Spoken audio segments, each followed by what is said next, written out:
어렸을 때 제가 레고 좀 가지고 놀았거든요. 레고를 가지고 놀면 좀 힘든 순간이 있어요. 어느 순간이냐?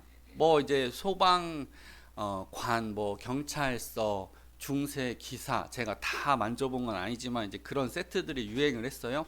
그다음에 남자 아이들의 가슴을 설레게 했던 레고 세트는 우주 비행 선.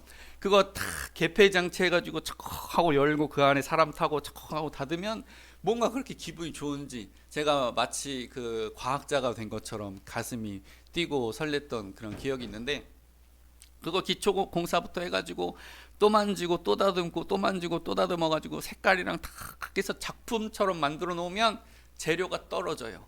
그러면 부모님한테 사달라고 할 수가 없으니까 어떻게 해요? 그렇게 작품처럼 만든 것을 내 손으로 부셔요. 마음이 막 아프고, 야, 내가 이거 진짜 한 하루인가 이틀 지켜보다가 이제 재료를 없으니까 그거를 다 뜯어내 가지고 하면 마음이 아파요. 그런데 그렇게 다 내 손으로 부수고 나서야 새로운 작품이 나와요. 뭔가 더 예쁜 거, 더 좋은 것이 다시 부수고 만들 때 나옵니다. 삶이라는 때로 그런 것 같아요. 애써 만든 나의 삶의 터전, 나의 커리어, 이런 것들을 내가 스스로 무너뜨릴 수 있을 때 하나님께서 우리에게 새로운 것으로 채워주실 줄 믿습니다. 오늘 본문 1절을 제가 다시 읽어보겠습니다. 여호와께서 아브라함에게 이르시되 너는 너의 고향과 친척과 아버지의 집을 떠나 내가 내게 보여줄 땅으로 가라. 정말로 정말로 유명한 장면이죠. 그 중에 가장 중요한 단어가 너는 가라입니다. 너는 가라. 히브리어로 레크 레카. 따라 한번 해보실래요? 레크 레카. 네, 너는 가라라는 말인데요. 이것을 자세하게 해석하면 너는 너를 위해서 가라는 뜻입니다. 희한하죠? 하나님 말씀 참 파고 또 들을 게 있어요. 너는 너를 위해서 가라는 거예요. 여러분, 여러분을 위해서는 머무르는 게 편하시겠습니까? 가는 게 편하시겠습니까? 머무르는 게 편하죠. 자꾸 옮겨 다니면 힘들죠. 그렇지만 오늘 하나님의 말씀을 보니까 너는 너를 위해 가라는 거예요. 참 신기한 하나님의 말씀입니다. 자, 우리가 대부분 여행을 좋아하죠. 그런데 그 여행도 내가 통제 가능할 때 마음 편하게 다녀올 수 있어요. 내가 국내 여행을 가면 얼마나 마음이 편해요. 기차표 하나 딱 들면, 아니면 자동차에 기름 한번 탁 넣으면 전국 어디든지 갈 수가 있지 않습니까? 그런데 우리가 한번 조금 어쩌다 한번 제주도만 가려고 해도 비행기를 한번 타거나 아니면 배를 한번 타야 돼요. 그 잠깐의 큰 이동을 지나가야 우리는 맘 편하게 다닐 수가 있어요.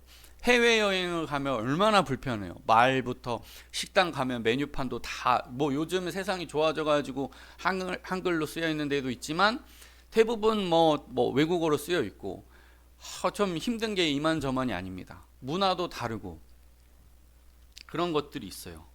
자, 그런데 이 메슬로우의 욕구 단계서를 보면 인간은 1단계의 욕구를 가진대요. 첫 번째 가장 기본적인 욕구를 가진대요. 이거는 생리적인 거예요. 목이 마르면 물을 먹는다라든지 배가 고프면 밥을 먹는다라든지 그런 생리적인 욕구가 있어요. 2단계, 그 생리적인 욕구가 채워지면 바로 그 앞단계로 올라가면, 윗단계로 올라가면 안전에 대한 욕구가 있답니다. 사람은 누구나 안전하고 싶어 해요. 그러니까 익숙하고 편한 것을 좋아한다는 것입니다. 자, 그런데 하나님은 고향과 친척과 아버지의 집을 떠나래요. 고향을 떠난다는 것은 어떠한 의미냐? 단순히 내가 난 곳을 떠나는 것이냐? 그게 아니라 우리가 세탁소만 가도 그렇잖아요. 어느 세탁소가 좀 세탁을 잘하는지, 어느 식당에 가야 밥이 좀 맛이 있는지, 그런 거를 알게 된다는 것입니다. 내가 거기에 투자를 해야 돼요. 내가 시간을 써야 돼요. 내가 에너지를 써야 돼요.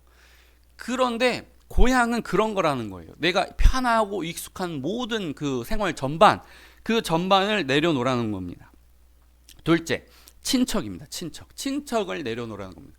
물론 친척 중에 못한 친척도 있어요. 가까운 이웃이 친척보다 나을 때가 있습니다. 그렇지만 고대 사회에서 이 친척은 씨족 사회이기 때문에 밤마다 찾아오는 도둑이나 강도의 위험으로부터 누가 지켜줘요?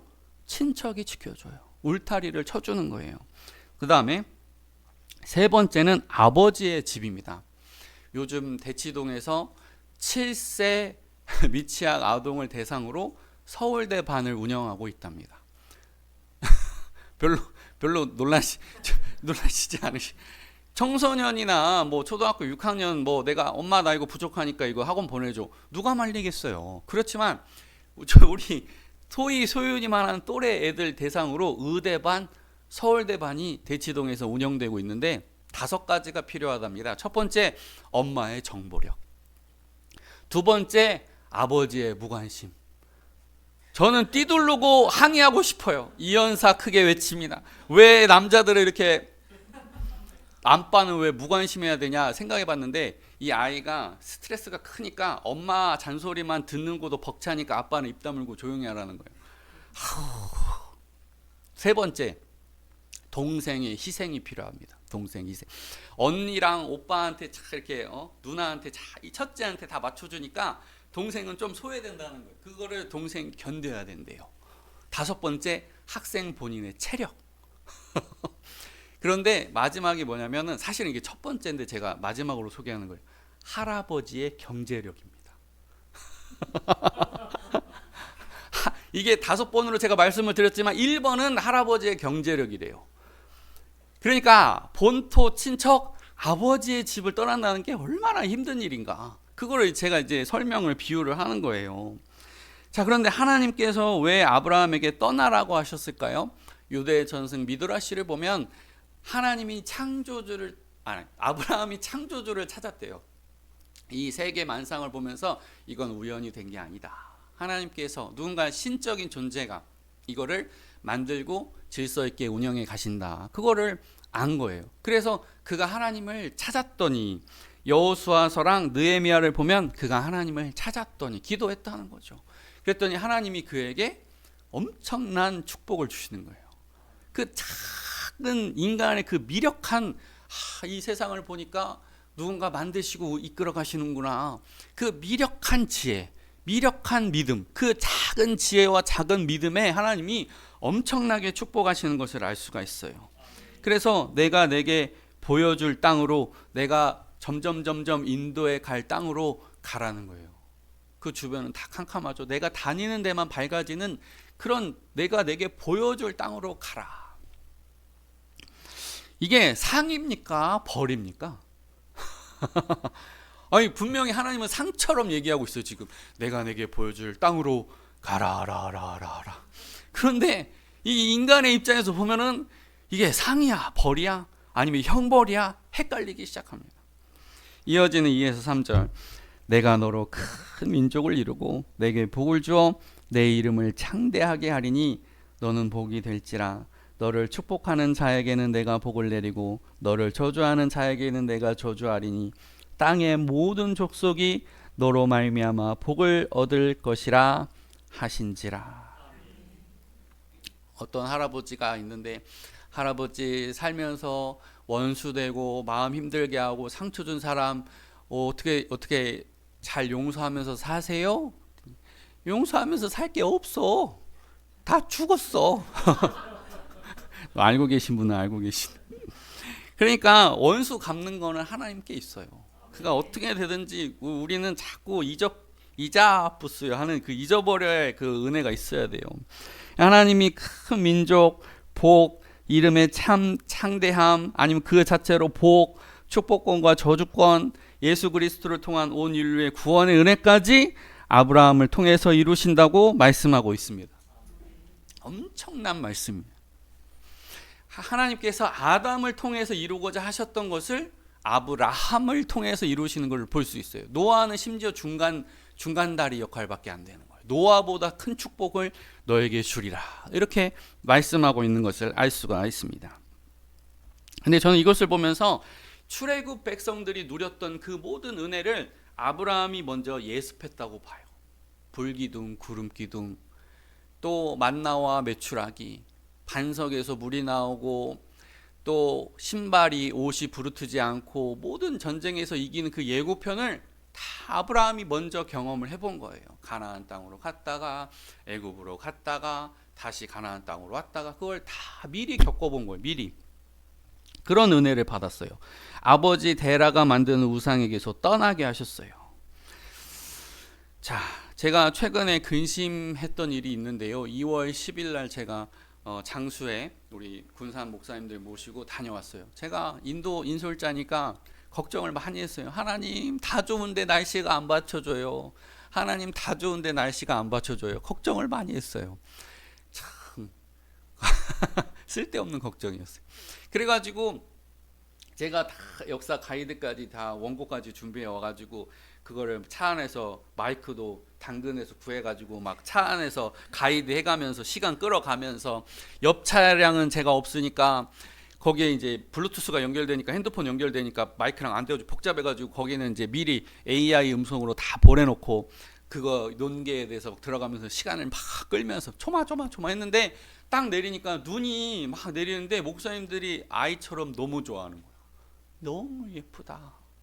언제 이렇게 겨울 장수를 와보겠냐. 그러면서 눈을 소복소복 밟으면서 다니시는데, 장수에서 제일 이쁜 곳을 이렇게 바라보니까 다들 기뻐가지고 그 앞에서 사진을 찍는데, 미련하게 여기 이렇게 한 발짝 옆에 있으면 자기랑 풍경이랑 예쁘게 나오는데 그것도 다 잊어버리고 그 풍경을 다 가리고 독사진을 막 20장 넘게 찍으시는데 정신이 없는 거예요. 좋아가지고. 그래가지고 그런 하루를 보냈어요. 그래서 저는 참 내가 밟는 모든 땅이 은혜의 땅이다. 하나님께서 그렇게 만들어 주신다. 그런 생각이 들었습니다. 그래서 내일 갈 여행도 그렇게 하나님께서 예쁘게 바꿔주실 줄로 믿습니다. 하나님께서 아브라함에게 그러한 땅으로 인도해 주시고 하나 더 주셔요. 땅도 주시고 이삭도 주시는 거예요. 땅도 주시고 이삭도 주시고. 근데 하나님께서 뭐라고 약속하셨어요? 바다의 모래알 같은 그런 큰 백성을 주신다고 해놓고 달랑 하나 주신 거예요. 달랑 하나. 얘가 깨딱 하고 죽으면 약속 어떻게 하는 거예요? 깨딱 하고 죽으면 어떻게 하는 거냐고요. 도대체야. 주려면 한 10명, 야곱처럼 10명을 주셔야지. 어떻게 달랑 하나 주셔놓고 큰 민족을 주리라. 이게 말이 안 되는 거거든요. 얼마 전에 저희 성도님들께서 큰 꿈을 꾸시더라고요. 목사보다 큰 꿈을 꾸고 계셔요. 그래가지고 제가 밥 먹다가 체한 것처럼 탁 얹혀가지고 탁 교회에서 기도를 하는데, 하나님, 성도님들이 목사보다 큰 꿈을 꾸고 있어요. 어떻게 해요? 우리 수가 조금 적은데 산지를 달라고 하시네요. 어떻게 해요? 그랬더니 하나님, 손바닥만한 구름이라도 보여주시든지 했더니 하나님께서 저에게 이미 있다 그러시는 거예요. 이미 있다. 그래서 여러분이 그런 그 엘리야 때 그 폭우를 몰고 오는 엘리야가 구했던 작은 손바닥만한 증거 구름이라는 거예요. 저는 믿습니다. 어떻게 되든지 하나님께서 이루실 거니까. 네, 그런 증거 구름의 존재가 여러분인 것 같아요. 그래서 이삭도 마찬가지예요. 아브라함에게 이삭은 손바닥만한 증거 구름이에요. 나중에 어떻게 됐습니까? 다윗이 인구조사 했을 때, 그런 것도 역대기의 그 인구조사를 또 살펴보면 157만, 20대부터 한 60대 남성, 칼을 뺄 만한 남성이 157만, 그러니까 다 하면 한 600만 된 거예요. 결국엔 이삭 하나를 통해서 이루시잖아요. 이어지는 4에서 5절. 이에 아브라함이 여호와의 말씀을 따라갔고 롯도 그와 함께 갔으며 아브라함이 하란을 떠날 때 75세였더라. 아브라함이 그의 아내 사레와 조카 롯과 하란에서 모은 모든 소유와 얻은 사람들을 이끌고 가나안 땅으로 가려고 떠나서 마침내 가나안 땅에 들어갔더라. 아멘. 우리 한번 찾아보죠. 제 머릿속에 계획 속에는 없었는데 에레미야 한번 찾아보겠습니다. 에레미야. 렘에 있겠죠.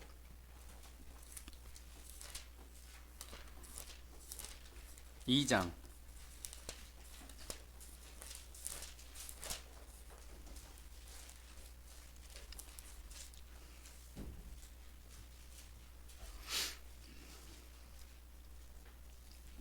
구약성경 1050페이지쯤에 있는 에레미야 2장 2절. 쉽죠? 2장 2절.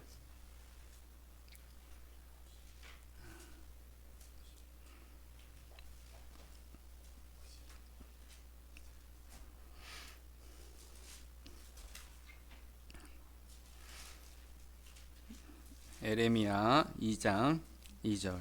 정말 귀한 말씀이라 일부러 한번 찾아서 같이 읽어봅니다. 시작. 가서 예루살렘의 귀에 외칠지니라.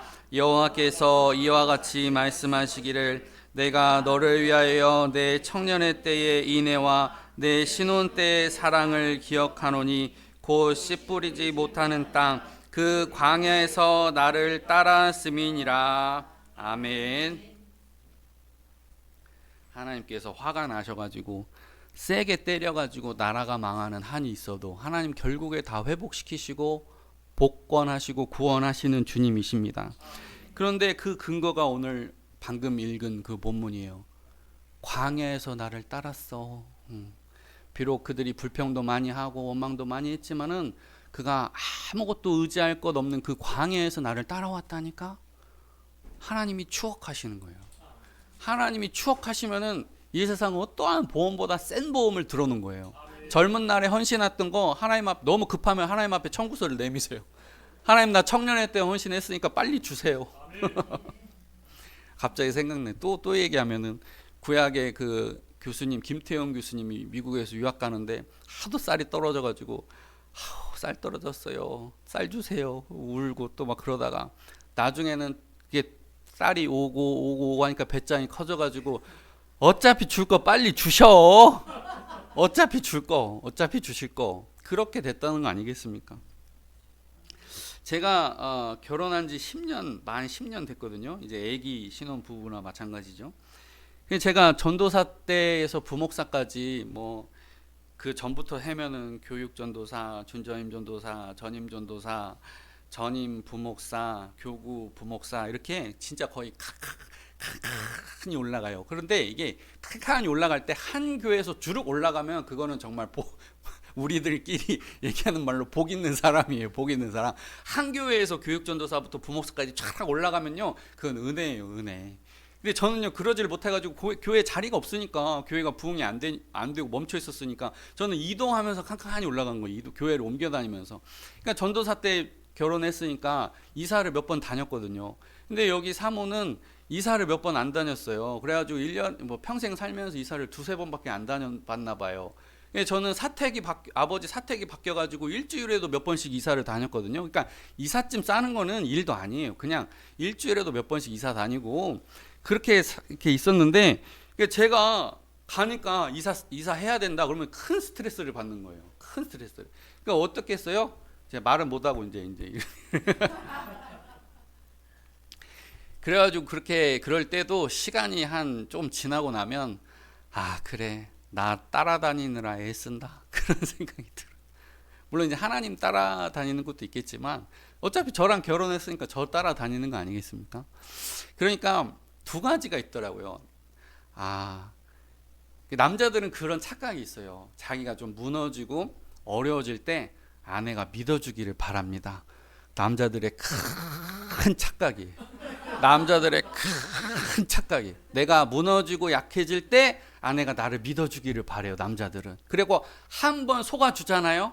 근데 조금 형편이 풀리잖아요. 그러면 간이든 쓸개든 다 내어줄 수 있는 존재가 남편입니다. 그런데 저는 큰 걸 또 깨달았어요. 여자는 절대 실패를 반복하는 것을 용납해 주질 않아요. 그러니까 처음부터 간이든 쓸개든 보여줘야지 나중에 내가 잘 되면 간 쓸개 보여줄게 아무 소용없어요. 아무튼 이제 그런 것인데 그래도 따라다니느라 애쓴다 그런 생각은 해요. 마음속에. 그래서 주님의 마음도 똑같아요. 아까 전에 에레미야 2장 2절 읽은 것처럼 어려울 때 나를 따라다니는 그 모습을 예뻐하셔요. 어려울 때 나를 의지하네. 쟤 봐라. 쟤 광야에 있는데 나 의지하는 거 봐라. 도와주자. 하나님 그러신다니까요. 자, 이어지는 6에서 9절. 아브라함이 그 땅을 지나 세겜 땅 모래 상수리 나무에 이르니 그때 가나안 사람이 그 땅에 거주하였더라. 여호와께서 아브라함에게 나타나 이르시되 내가 이 땅을 내 자손에게 주리라 하신지라. 자기에게 나타나신 여호와께 그가 그곳에서 제단을 쌓고 거기서 베델 동쪽 산으로 옮겨 장막을 치니 서쪽은 베델이요 동쪽은 아이라. 그가 그곳에서 여호와께 제단을 쌓고 여호와의 이름을 부르더니 점점 남방으로 옮겨 갔더라. 아멘. 우리는 여기서 아브라함에게 낯섦이 주어졌다는 것을 알 수 있어요. 그가 세겜 땅에 이르렀을 때 가나안 사람들을 만납니다. 자, 우리 중에 나는 낯선 거를 너무 좋아한다. 나는 낯선 사람 만나는 게 너무 좋다. 아, 복음 전할 기회로다. 그러면서 막 낯선 사람 만나는 거 좋아하시는 분 마음속으로 손을 한번 들어보세요. 거의 없을걸요. 그러니까 저도요, 어렸을 때 꿈이요, 산속에 들어가가지고 책이나 실컷 읽다가 죽었으면 좋겠다. 그게 어렸을 때 꿈입니다. 그러니까 편안하잖아요. 지식은 아무리 먹어도 배부르지가 않잖아요. 성경은, 책은 아무리 먹어도 배부르지가 않잖아요. 그러니까 그거 실컷 먹고 남한테 알려주지도 않고 그냥 나 혼자 독식해야지. 그런 마음으로 산속에 들어가서 책이나 실컷 읽다가 죽었으면 좋겠다. 그게 제 청소년 때 마음이었는데, 하나님이 너 내게 생명을 줄 수 있겠느냐. 그게 아주 이쁜 말 같잖아요. 안 주면은 너 때린다는 말이에요. 안 주면은 너 이제 맞을 준비하라는 거예요. 그러니까 맞고 가거나 그냥 가거나 둘 중에 하나잖아요. 그냥 가야 돼요. 그냥 가야 빨리 가요. 제가 이제 부교육자 한 11년 반 하다가 이렇게 개척을 했고 담임 목사가 됐는데, 축복이 있더라고요. 축복이. 예전에는 동기들, 목사님들 만나면은 대부분 다, 야, 내가 교회에서 얼마나 힘든 줄 아냐. 내가 이것도 하고, 야, 이것도 하고, 야, 이것도 해야. 나 이것도 하고, 이것도 하고, 이것도 해야. 나 사례비도 조금 받는데 이렇게 헌신해야. 다 맨날 가면 대부분 그런 얘기예요. 그럼 내가 제일 힘들어? 이런 겁니다. 내가 제일 힘들어. 딱 담임 목사, 부족하지만은 개척을 해서 담임 목사가 되니까 친구가 다 저보다 목회를 10년, 20년 더 해보신 분들이 제 친구가 되는 거예요. 그래가지고 제가 조금 힘들 것 같으면은 너 거기 있으면 안 돼. 이렇게 저를 꺼내는 거예요. 야, 바람 쐬러 가자. 멀리 가려면 바람도 쐬야 되는 거야. 멀리 가려면은 좀 쉬엄쉬엄 가야 되는 거야. 그러면서 저를 이렇게 한 번씩 꺼내줘요. 그러면서 있는데, 확실히 내 또래의 그 사람들이랑 어울리는 것보다 이 믿음의 선배님들이랑 어울리면 조금 낫더라고요. 그게 정확하게 다 설명할 수는 없는데 좀 나아요. 저도 성장하는 걸 느낍니다. 그래서 하나님은 아브라함에게 불편한 만남을 주셨어요. 낯선 사람, 어려운 사람, 예측이 불가능한 사람들을 주셨어요. 그렇지만 그 땅에 갔기 때문에 아브라함이 그 땅을 차지를 하는 겁니다. 내가 싫다고 내가 이 테두리 안에만 있으면은 새로운 사람들, 새로운 땅을 만나지를 못해요. 불편하고 힘들어도 내가 그걸 용기 있게 가봐야 하나님은 그 땅을 주신다는 것을 알 수가 있습니다. 자, 그리고 저는 마지막으로 견훤이 생각났어요. 후백제를 건국한 견훤이 원래 신라의 장군이었습니다. 그래가지고 토벌대를 토벌하다가 이 지역 사람들 내가 이렇게 구스르면은 내가 왕이 될 수 있겠는데, 딱 해서 무진주, 무주, 전주 이렇게 차지하고 딱 후백제 왕이 됐잖아요. 고려가 10만 군사를 만들어낼 수 있으면 전주도 여기 후백제도 8만 정도는 모았다고 하니까 경제력이 있으니까 쌀이 나니까 붙어볼만 했거든요. 땅은, 지역은, 영토는 작아도 인구랑 경제력이 있으니까. 그래가지고 신라 경혜왕 잡아다가 죽이고 막 고려 대군도 크게 몇 번 무찌르고 뭐 거칠 것이 없었잖아요. 그런데 맏아들 신거미가 딱 반란을 일으키니까 김제 금산사에 딱 갇혀가지고 있다가 나중에 나주 백기를 통해 가지고 자기의 철천지 원수였던 왕건을 탁 만나요. 그리고 이제 엎드리고 고개 숙이고 이제 귀의를 하는 거죠. 그래가지고 1, 2천 전투에 가가지고 자기가 친히 고려 군대와 함께 가서 그 후백제를 멸망을 시킵니다. 뭐 역사적인 기록에는 뭐 화가 나서 죽었다, 뭐 등창으로 죽었다, 그가 얼마 못 가 죽었다, 뭐 이런 말들이 있어요. 설령 저는 그렇다 할지라도 그가 한 선택은 위대한 선택이었다고 봐요. 만약에 끝끝내 후백제가 살아가지고, 뭐 개인적으로 저도 호남 사람이니까 후백제가 한번 통일해봤으면 어땠을까 하는 생각도 들지만은 통일보다 더 중요한 건 백성의 생명이죠. 그죠? 계속 그 아들이 싸우고 그 아들이 싸우고 아들이 싸우고 아들이 싸우고 아들이 싸우고 그러면 이 나라가 피바다가 됐겠죠. 그렇지만 자기가 아까 제가 말씀드린 레고처럼 자기가 애써서 만든 거를 해체를 했기 때문에 이 땅에 평화가 왔다는 거예요. 새로운 국면이 열렸다는 거예요. 진짜 마지막으로 한 말씀 드리면 제가요 가재를 키우면서 힐링을 많이 받았어요. 개척해가지고 되는 일은 가재밖에 없었어요. 왜냐하면 가재는 제가 밥 주면은 크고, 그러니까 똥 싸면 똥 치워주고 밥 주고 또 똥 치워주고 밥 주고 똥 치워주고 밥, 이것만 하면 가재가 자라요. 이렇게.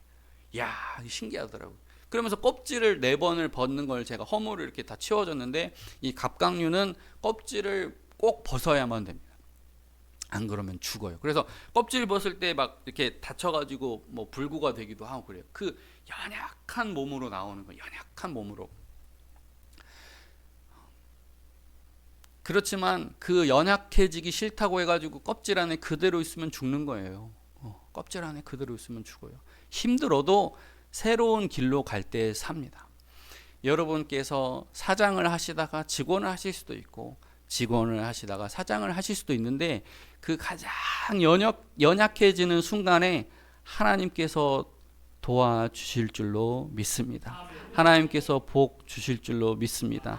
믿음으로 걷고자 하는 여러분에게 하나님이 반드시 축복하실 줄로 믿습니다. 기도하겠습니다.